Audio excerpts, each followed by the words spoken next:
Hi, and welcome back to the Save It for Parts channel. When I've previously done videos featuring surplus stuff from AxMan Surplus, one of the biggest comments I get, and most frequently, is, can you do a tour of the AxMan store? Well, we're here today to go inside. We've got permission to tour the store, and we'll show you around. So here we are at AxMan Surplus. Got a wonderful array of all kinds of weird things. Always some interesting stuff up front here, so I usually like to stop in and see what they have that's new. Never know what any of it is, but it's all pretty good stuff. I'm just trying to figure out which one will work for me. Now the other area that I usually head for first is right back here in the corner. There's a lot of other oddball things that don't really fit in the rest of the store. And with a store like this, yeah, nothing really fits anywhere else. So the stuff that doesn't fit this store has to be really crazy. So you get all the weird electronics, odds and ends, tools, parts, all kinds of supplies, pieces of things, more tools, military surplus. So yeah, this front area is kind of my favorite spot to come immediately. Gotten a lot of interesting stuff off of this shelf in the recent past that's probably shown up on the videos quite a bit.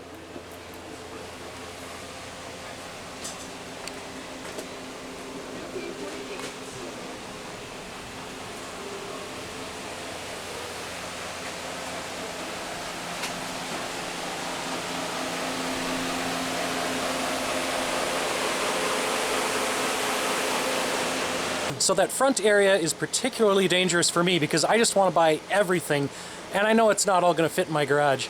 Now the rest of the store has somewhat of a pattern to it, and they have quite a few things that are normal products, or normal for AxMan anyway, meaning that they typically have kind of the same things in the same parts of the store. There's quite a bit of craft material and supplies over here. And this rack usually has all of the misprinted glassware from proms and weddings, and in 2020 it was all the proms that never happened, so you get quite a bit of drinking accessories. You get some fabric and materials back here.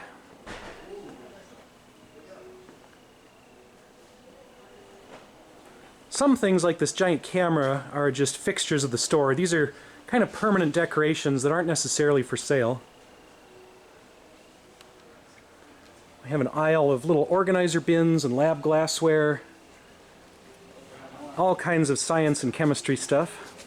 Here we have the aisle of flashlights, key rings, magnets, all kinds of little things in here. I could probably spend an entire day on any one aisle in this store and I still wouldn't see all of it. Got a bunch of bags and backpacks, all kinds of luggage related things in here. More crafting supplies or aquarium supplies, or really there's no end to what you can do with some of this stuff. Only limited by your imagination, really. And there's even an entire toy section here to keep the kids happy. Although, again, the whole store is a toy store for me. Have an entire tape aisle. Now, one of my favorite things about AxMan are the signs. They have very creative little signs and labels for all their stuff.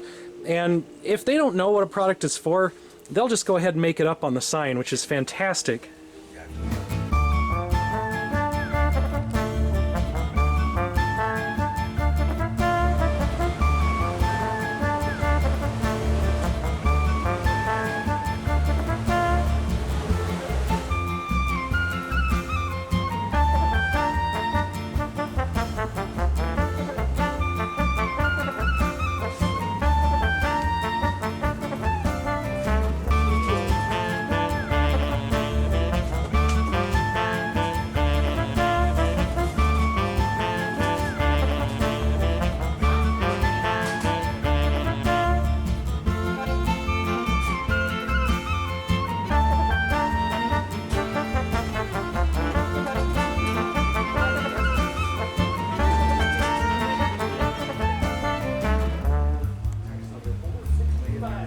There's also a section of newer equipment and newer products back here, like tools, ropes, garden stuff, yard stuff, hardware, screws, nuts, bolts. we're kind of getting out of the oddball section and into, well, I guess the other oddball section. This is more components and parts back in here. So this half of the store just has thousands and thousands of bins of connectors, motors, integrated circuit stuff, wiring, switches, valves, anything that you could possibly need to build pretty much anything. If you need to build a fighting robot or even open an entire robot fighting league, you could probably come to AxMan and get everything you wanted. Power supplies, power adapters, motors, buzzers, generators, circuit components, gears, belt drives, bearings, everything you need for your steampunk needs as well. Now, while you're browsing the surplus and reading the funny signs, don't forget to look up, because all the weird things that they can't sell or don't know how to sell or just wanted to hang from the ceiling are up there for your enjoyment.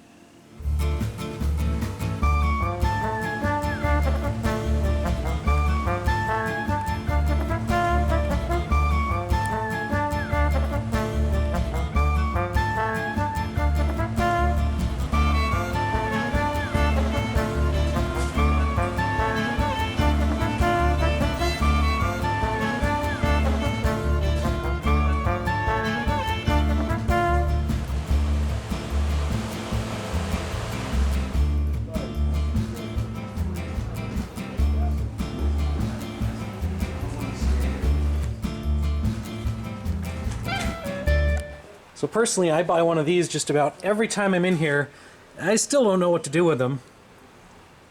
Even if you can't find anything in the store to buy, which I consider to be downright impossible, you can still show your love for surplus with this cool array of AxMan merch. So AxMan is definitely a Twin Cities institution, and I'd consider it a huge piece of local culture, at least for weird nerds like myself. Now, I've only lived in Minnesota for about a decade and a half, so for me, AxMan has just always been there. But I was surprised to learn about some of the interesting history behind the location. Eric, the manager, has a whole scrapbook of stuff he's preserved from the past, from back when this building was an entertainment center with a bar, restaurant, a kitschy little house band, a bowling alley in the basement. This was a side of AxMan I was never aware of, so it was really cool that Eric still has that stuff, that they keep the history around. There's not much physically left from the old days. Apparently there's some graffiti in the basement, but otherwise the main remnant of the Midway Garden days is that interesting sign out front on the top of AxMan. It always looked a little bit like an old movie theater sign to me, but I never really wondered too deeply about it. Apparently that's still the original sign from back in the 1930s, 1940s, and AxMan has repurposed it for themselves. It's just another really cool use of old surplus stuff, AxMan's entire reason for existence. So another thing I learned from the manager is that AxMan sells quite a bit of stuff on eBay. So even if you don't live here locally in the Twin Cities and you want to buy crazy, ridiculous surplus stuff, you can go on their eBay store, you can go on their website, and you can't obviously buy the entire range of insane, crazy products that they have in the store, but you might be able to get a small cross-section and you might find some stuff that you actually need. I'll throw those links down below for anyone who wants to check them out and support the AxMan experience. All right, well, there's another successful shopping trip. So I have absolutely no idea what I'm going to do with these, but wow, they're cool. You'll have to stay tuned for some future videos because we're definitely going to take a deeper dive into some of these weird and unique items from AxMan and try to find out what are they, what can we do with them, and how can we repurpose them. Now, AxMan is such a local institution that they even have their own craft beer named after them. Staxman IPA is from another local Twin Cities institution, although one that's a little newer, Black Stack Brewing, a former factory up the road from AxMan, who has produced this very interesting beverage in honor of, in their own words, a Twin Cities institution that we've been purchasing all manner of knick-knackery from for crafts and or nonsense for 25 years. I would say that describes AxMan perfectly. Okay, we're going to wrap this video up, but I'm extremely happy to have been able to share my love of AxMan surplus with you, the viewing YouTube audience. AxMan is a great store. I would have to say it is my absolute favorite store in the Twin Cities. If I could choose only one place to ever shop again, it would probably be AxMan surplus. I would probably starve since they don't sell food, but I would probably be able to meet all of my other material needs from that one store. Thank you again for the YouTube commenters who badgered me into doing this video, and huge thanks to Eric and all the AxMan staff for letting me come in, letting me run around and film in the store, bother the real people shopping there, and interrupt their day to produce this great video. At least I think it's great, just because anything relating to AxMan is pretty awesome. Again, if you want to support AxMan Surplus, head on down to one of their locations if you're in or visiting the Twin Cities. I filmed at the main University Avenue location in St. Paul, but they do have 2 other stores, and again, they have online stores as well. So if you don't live nearby, but still want to buy Crazy Surplus, check out the links in the description. Now stay tuned to see what we build out of more of the AxMan stuff that I've picked up. Until then, thanks for watching, and we'll see you next time.